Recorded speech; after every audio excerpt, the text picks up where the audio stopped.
Okay, hi, back with Mrs. Ng, sewing with Mrs. Ng.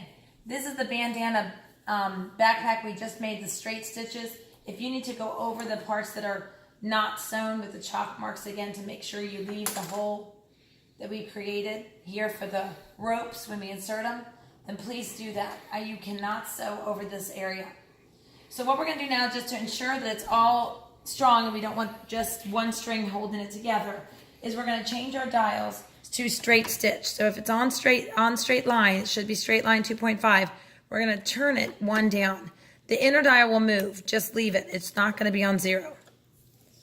So now we're going to put it underneath the presser foot, line it up on the 15 just like we did before, and you're going to do the entire area that you just went straight stitching, but with zigzag. So this is what you're going to do. You're just going to start, and then even though you did that, you're still back stitching. Then you're going to go forward again. You're going to stop at where the chalk mark is, back stitch, forward, just like we did last time. And you'll see the pattern. If the needle's in, bring it up. You'll see the pattern on the fabric. It'll look messy, but it's much more secure than with just the straight stitch. Line it up on the 15 again. I skipped my space because I don't want to have sew over that. Keep back stitch.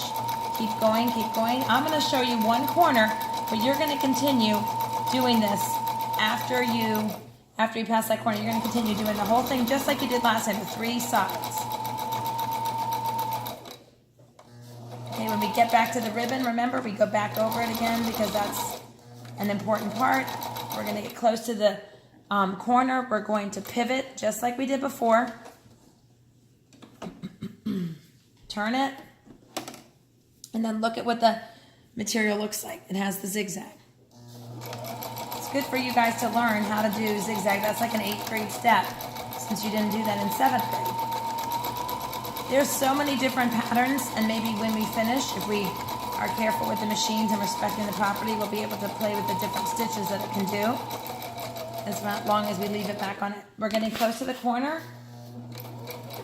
We're going to stop, use our hand wheel, get to the corner, lift it, turn it. So this is the last one. I might as well go ahead and show you guys anyway since I'm almost done. Back stitch. We're going to keep going.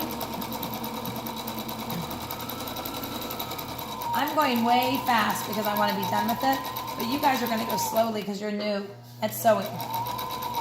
You're going to get to this point, the chalk mark, you're going to back, reverse it, forward again. Remember to raise your needle. If it's stuck in the fabric, cut it way out here so you don't lose the eye of the needle, because that's kind of one of the worst parts. Skip my 1 inch that I left opening. Forward, back stitch, forward. It's going to be quick. And then back stitch again. And then you're done. So let's look at the finished product that we just sewed. Let's look at that together. That is going to have the zigzag all the way around, and that's right. And then you're going to cut all your little threads off, put them in the cups or wherever in the trash, and then we're going to be ready to move to the next step.